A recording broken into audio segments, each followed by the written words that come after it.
मैं भैया की कॉन्स्टिट्यूंसी में आया हूँ आज इनका रैली में। मेरा तो बहुत पुराना नाता है, मतलब बड़े भाई की तरह मैं मानता हूँ, क्योंकि जब इनके फादर रणवीर सिंह जी वो थे प्रेसिडेंट, तो उन्होंने मुझे बड़ा सपोर्ट किया था, मुझे वाइस कैप्टन भी बनाया था, तो वो रिलेशन तब से चलता आ रहा है। तो आज सबसे इम्पोर्टेंट दिन है रोहित चौधरी जी का, और मैं उम्मीद करता हूँ कि मेरा आना शायद थोड़ा उनको मदद देगा, उनको थोड़ी ताकत देगा, और वही ताकत हम लोग तो शाम के वासियों से चाहते हैं कि वो अनिरुद्ध चौधरी जी को ताकत दे भरपूर, और उन्हें यहाँ से भारी मात्रा में जिताए वोट डालकर। और जब ये जाएंगे वहाँ पर विधानसभा में तो शाम वासियों का प्रतिनिधित्व करके, तो मेरा ऐसा मानना है कि जब ये खिलाड़ियों के लिए इतना कुछ कर सकते हो तो यहाँ के लिए तो पता नहीं क्या करेंगे। तो शाम की जनता मुझसे काफ़ी उम्मीद रखे हुए है। वो कहीं ना कहीं ये चीज़ देख रहे हैं कि इसका स्वभाव अच्छा है, सच्चाई अपने साथ रखता है, सच बोलता है और सबको साथ लेके चलने वाला है।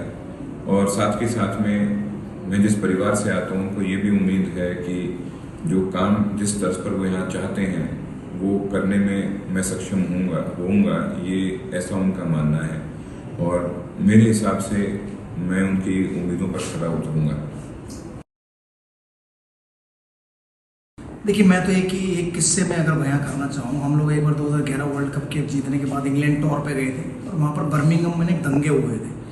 तो अनिरुद्ध चौधरी जी वहाँ पर मैनेजर थे हमारी टीम के, और वहाँ पर इंग्लिश बोर्ड ने और इंग्लिश पुलिस ने सिक्योरिटी देने से मना कर दिया। तो उन्होंने फटाफट बीसीसीआई को मेल लिखा, फिर वहाँ से ईसीबी को मेल किया, और सबको आड़े हाथों लिया कि अगर नहीं सिक्योरिटी मिली हमें तो हम लोग वापस जाएंगे, क्योंकि जब इंग्लैंड इंडिया आया था तो वो टूर छोड़ के चला गया था बीच में।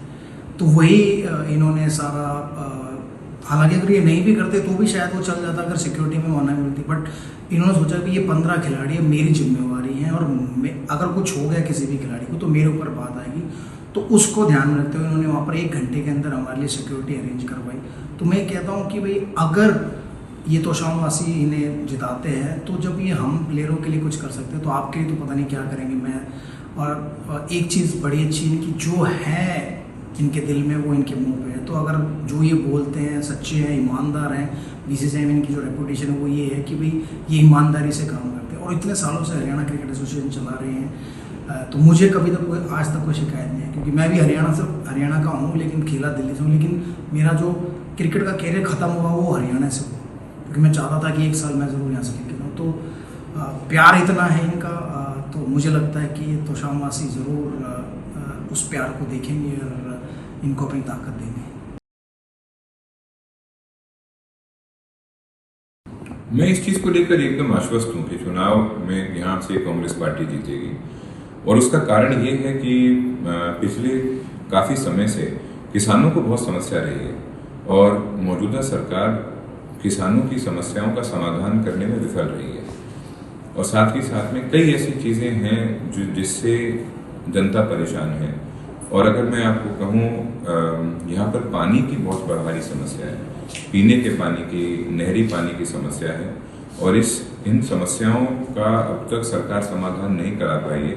और ये वो क्षेत्र है जहाँ मेरे दादाजी पानी लेकर आए थे, और ये लिफ्ट इरिगेशन से लाए थे, नीचे से ऊपर, मतलब उल्टी गंगा बहाई थी एक तरीके से। और आज इसी इलाके में जब पीने के पानी की और नहरी पानी की लगभग 50% गाँव में समस्या है, तो आप समझ सकते हैं कि लोगों को कितनी तकलीफ होती होगी। और मैं कई बार यही देखता हूँ कि पिछले कुछ समय से यहाँ पर जो काम होना चाहिए था वो नहीं हुआ है। यहाँ कुछ गांव ऐसे हैं जहाँ पे माइनिंग होती है, पर उसके बावजूद उन गांवों का विकास नहीं हो रखा, और वहाँ पर जो खानदार मजदूर हैं और जो लेबर हैं उनको काम जैसे जिस तरीके से मिलना चाहिए और उनकी जो काम की सिक्योरिटी होनी चाहिए वो नहीं है। तो इस चीज़ पर मेरा बहुत मन है काम करने का, पानी की समस्या का समाधान करने का। यहाँ ढाणियों में लोग बसते हैं, उनके पास बिजली और पानी की समस्या खड़ी रहती है, उसका समाधान करना। प्रॉपर तोशाम है, तोशाम में जो स्ट्रॉन्ग वाटर ड्रेनेज है, निकासी, पानी के निकासी की बहुत भारी समस्या है।